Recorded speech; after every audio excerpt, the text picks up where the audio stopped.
நமஸ்காரம். நான் ஆஸ்ட்ரோ அமிர்தா பேசுகிறேன். இன்றைக்கி நாம் பார்க்க போகிற தலைப்பு எதை பற்றி என்றால், இனம் புரியாத பிரச்சனைக்கு தீர்வு என்ன என்பதை பற்றித்தான்.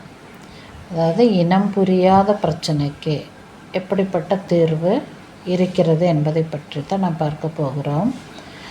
இப்படிப்பட்ட இனம் புரியாத பிரச்சனை வருவதற்கு முதல் காரணமே என்னவென்றால், நமது ஜாதகத்தில் ஒரு சில கிரக அமைப்புகள் சிறப்பாக இல்லாமல் இருப்பது தான்.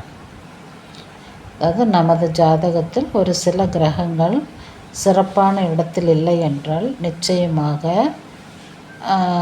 இனம் புரியாத பிரச்சனை வருவதற்கான நிறைய காரணங்கள் உண்டு.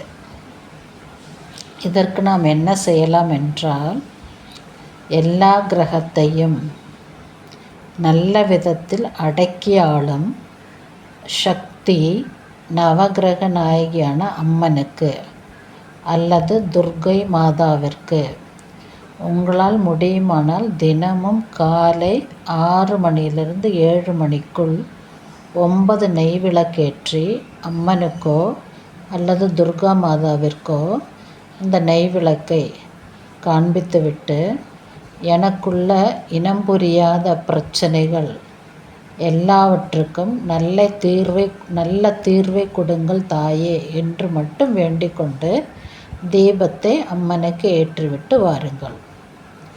வீட்டுக்கு வந்த பிறகு கோமாதாவிற்கோ அல்லது கோசாலைக்கு சென்று கோமாதாவிற்கோ அல்லது உங்கள் வீட்டின் அருகில் வரும், தினமும் சில வீடுகளில் கோமாதா வருவது வழக்கமாக இருக்கும். அப்படிப்பட்ட கோமாதாவிற்கு நீங்கள் அருகம்புல்லையும் மற்றும் நவதானியத்தையும் தானமாக கொடுத்து வாருங்கள். அப்படி இல்லை என்றால், உங்களுக்கு கோமாதாவிற்கு எந்த விதத்திலும் அருகம்புல்லையோ அல்லது நவதானியத்தை கொடுக்க முடியாது என்ற நிலைமை இருந்தால், நீங்கள் அந்த நவதானியத்தை பறவைக்கு, உங்கள் வீட்டு மொட்டை மாடியிலோ அல்லது வீட்டின் அருகாமையிலோ ஏதாவது பறவைகள் வருமானால் அந்த பறவைகளுக்கு நீங்கள் நவதானியத்தை தானமாக கொடுங்கள். அது மட்டுமன்றி தண்ணீரையும் தானமாக கொடுங்கள்.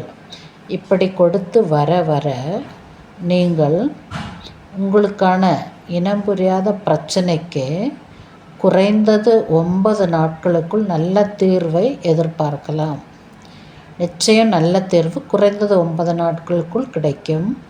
அப்படி இல்லை என்றால், உங்கள் கிரகத்தின் அமைப்பு மிகவும் தீவிரமான நிலையில் இருந்தால், அந்த சமயத்தில் அதிகபட்சம் 1.5 மாதத்திற்குள் உங்களுக்குள்ள இனம் புரியாத பிரச்சனைகள் நிச்சயமாக தீர்ந்துவிடும்.